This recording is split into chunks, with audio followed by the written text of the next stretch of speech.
India has a burgeoning gig economy. 15 million workers form the backbone of an increasingly important service industry that lives of people in cities depend upon. Delivery workers, app cab drivers, on-call beauticians at home make up a large chunk of the workforce today, and they are demanding better benefits, including pay, service terms, work hours, etc. Abroad, such demands are already on the rise. And if the Indian workforce were to add their voices, then the government would have to sit up and listen. Reports say that gig workers may be organizing a protest for better terms in the near future. Their demands will not be only directed at their employers, but the governments too.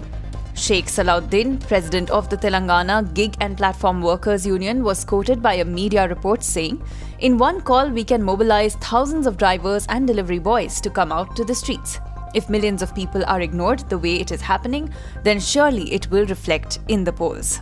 During the festive season of October, at-home beauty service providers on Urban Company took to social media and the streets to protest issues such as the company's high commission rates and risky late-night shifts for women.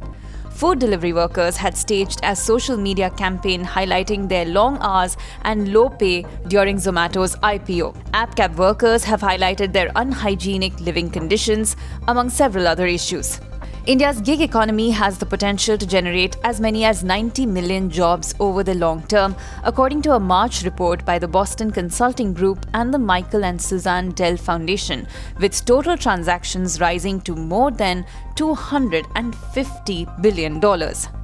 Remember, the centre has passed labour reforms approved in 2020, but it has been reportedly slow to implement it. Contentious provisions in the legislation include making it easier for companies to hire and fire workers.